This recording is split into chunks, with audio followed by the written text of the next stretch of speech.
আমি বলে দিলাম, পরিমাপ করে জানিয়ে দিলাম, এই পৃথিবীর আকৃতির থেকে সূর্যের আকৃতি 13 লক্ষ গুণ বড়। 13 লক্ষটা পৃথিবী এক জায়গায় করলে ওই সূর্যের মতো আকৃতি হবে। এটা জ্ঞান না পারি তাহলে আমি কোনো জ্ঞানী নয়। তাই আল্লাহ বলছে কারা জ্ঞানী? আল্লাহ জিনাইয়াতু কুরুনাল্লাহ কিয়ামা ওয়া কুদাও আলা যুনুবিহিম।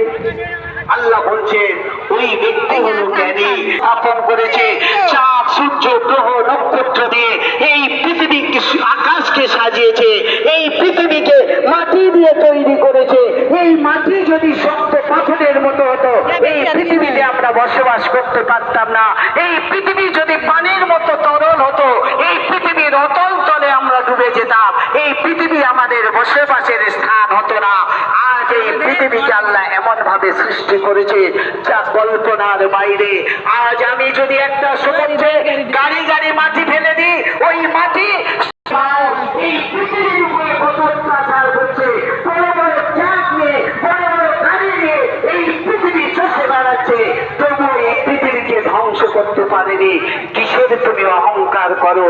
কিসের বলো আমি জ্ঞানী? আজ তুমি বড় বড় যত মানুষ জন্মেছে, জন্মাচ্ছে, জন্মাবে, সবাই সবাই কে দুনিয়ায় কি কাজ করেছে কেউ যেটা জানে না, সবই জানেন আমার আল্লাহ। বলুন সুবহান। শুধু করেননি, মনে মনে কল্পনা করেছে, ফেরেশতারাও জানতে পারেনি, এটাও জানেন যিনি, তিনি হলেন আমার আল্লাহ। জ্ঞানী আমরা। কিসের জ্ঞানের অহংকার করো? এই জ্ঞানটুকু নাও যে আসমান জমিনের সৃষ্টিকর্তা চেকের করবো। শুধু চেকেরে নয়, আল্লাহ আরো বলে দিলেন ওয়া তাফাক্কারুনা ফি খালকিস সামাওয়াতি ওয়াল আরদি রাব্বানা মা খালাকতা হাযা বাতিলান সুবহানাকা ফাকিনা আযাবান নার। সে চেকেরের সাথে সাথে ফিকির করে, সে ফিকির করে আল্লাহ এই আসমান জমিনকে তুমি পিতা সৃষ্টি করেনি, এই জমিনকে এমনি সৃষ্টি করেনি, এই আসমান জমিনকে সৃষ্টি করেছো একমাত্র আমাদেরকে দুনিয়ার জমিনে ইবাদত করে তোমাকে জান্নাত লাভ করার জন্য। এই ফিকির করে সে বলে আই রব, আই আল্লাহ, আমার জীবনের সমস্ত গুনাহগুলোকে ক্ষমা করে দাও আল্লাহ। এই দুনিয়া এমন একটা জায়গা, এই দুনিয়া পাপে জর্জরিত প্রতিটা মানুষ, কিন্তু আল্লাহ বলছেন আমি হলাম তাওয়াবুর রহিম, আমি হলাম অসীম ক্ষমাশীল দয়ালু। তুমি যখনই আমার কাছে ক্ষমা চাইবে আমি আল্লাহ তোমার জীবনের পাপ ক্ষমা করব। শুধু তাই নয়, ওই পাপের পরিমাণের নেকি দিয়ে তোমাকে জান্নাতি বানিয়ে দেব। বলুন সুবহানাল্লাহ। আল্লাহ ওই জাহান্নামের আগুন হলো বড় কঠিন জায়গা, ওটাই হলো সেই পেরেশানের জায়গা। ওই পেরেশানের জায়গা থেকে আমাদেরকে রক্ষা করে জান্নাতি বানাও। তাই আমার মুর্শিদ সুফি আজান গাছী রহমতুল্লাহ এই কালাম পাক রিসার্চ করে আমাদের দিলেন বিনা কাজায় 5 ওয়াক্ত নামাজ দিবা, হালাল রুজি পরেজগারি এই জিকির করবে। আর এই উর্সিকল মজলিসে আল্লাহ নবীদের থেকে শুরু করে কত মানুষ চলে গেছে, এই মৃত্যুর স্মরণ করে ফিকির করে তুমি জাহান্নাম থেকে বেঁচে জান্নাতে হওয়ার চেষ্টা করবে। আল্লাহ আমাদের সকল থেকে জাহান্নাম থেকে বাঁচিয়ে জান্নাতি গোরা করা তৌফিক দান করুন। ওমা আলাইনা একবার মুহাম্মদের সঙ্গে দরুদ শরীফ পড়ি। আল্লাহ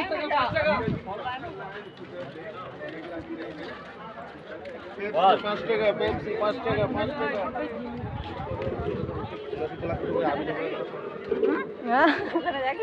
ওখানে কাকে নিয়ে পুরা কই। আসসালামু আলাইকুম ওয়া রাহমাতুল্লাহি ওয়া বারাকাতুহু। বাবাজিরা ভাইরা, সামনের কয়েকজন দরুদ শরীফের আওয়াজ দিচ্ছে, আওয়াজ क्या लगे वही तरह पे चलो खाने होगा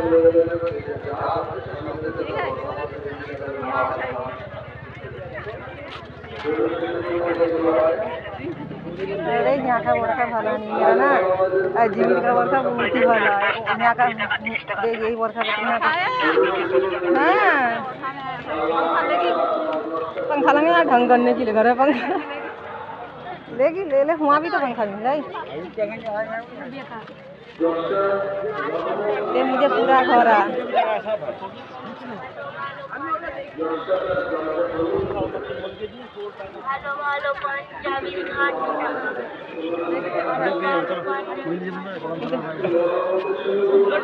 हमार जाने हम फोन करें ठीक है